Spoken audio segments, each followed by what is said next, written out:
그래서 나사에서 실제로 가까이 접근하는 이런 우주 물체들을 열심히 관리하고 있어. 지구 근접 천체 NEO라고 이제 규정을 해가지고 가까이 오는 애들이 누가 있나 보자. 얘네들은 조금 모범생이고 얘네들은 조금 위험한 이렇게 보는 거야.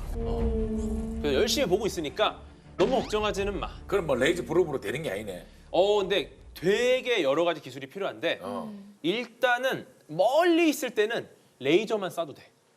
예전에 우리가 한번 지구로 들어오는 소행성이나 뭐 이런 우주 물체를 어떻게 막을까에 대한 아이디어를 공모한 적이 있어. 그래서 이때 1등을 한 아이디어가 내가 알기로 페인트통 탐사선이야. 조그만 소형 탐사선 안에다가 하얀색 페인트를 가득 싣고 가서 들이받는 거야. 아주 멀리 있을 때. 페인트를? 이 빛 자체가 이제 압력이 있어. 얘가 하얗다 보니까 태양빛을 훨씬 많이 반사해. 그래서 태양 근처로 오면서 얘가 반사를 많이 하다 보니까 더 많은 광자가 얘를 때리게 되고 많이 잘 맞다가 두드려 맞으니까 경로가 미세하게 바뀌어. 그러면은 얘 경로가 지구까지 왔을 때는 확 틀어져 버려. 물론 아이디어 차원이긴 한데 뭐 이런 다양한 고민들을 과학자들이 하고 있어 지금. 대단하다 진짜. 근데 되게 재밌는 게 또 그 1950DA라는 소행성이 있어. 얘가 이제 직경이 한 1.1km 정도 되거든. 얘가 딱 꽤 큰 사이즈, 퉁구스카 2배 정도. 그러네. 얘가 떨어져 어떨 것 같아? 한 1km 정도. 1km? 1km. 퉁구스카가 이제 약간 그런 상황을 만들었으니까. 어때? 2배로 피해가 되는. 아, 2배. 봐봐, 나랑 호동이랑 몸무 차이 2배밖에 안 날 것 같잖아. 근데 호동이한테 맞는 게 훨씬 아프겠지. 2배 이상은 아플 거야. 그치? 지금 맞으면 더 아플 수도 있어. 아 예를 들어서. 근데 중요한 거는 이 소행성 관련해서 굉장히 무서운 이야기가 있어.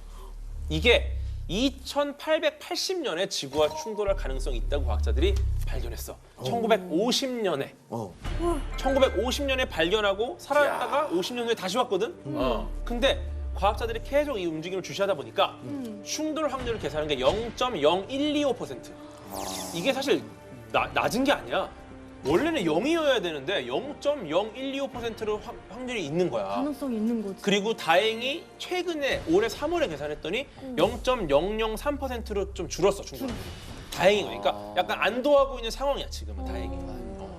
그래서 0이랑 0.000000003이랑은 완전 또 다른 거니까 어쨌든 다르니까. 가능성이 있는 거랑 아예 제로 없는 거랑은. 그러니까. 무섭다. 그렇지. 우리는 이미 전적이 있어. 우주에서 아까 멸종 이야기했죠, 종말. 실제로 이 지구는 여러 번의 종말을 겪었어. 잘 알고 있는 게 뭐지? 공룡? 그치? 둘리 부모님 시작해서 다 갔잖아. 빙하기. 다 갔어. 이게 공룡이라는 최상위 포식자가 이 자리를 잡고 있을 때 굉장히 운 좋게 소행성이 충돌을 했고 대멸종이 2번에서 3번 정도로 보고 있는 거고 지금 만약에 똑같은 그런 소행성 충돌 같은 일이 벌어진다. 지금 최상위 포식자는 누구지?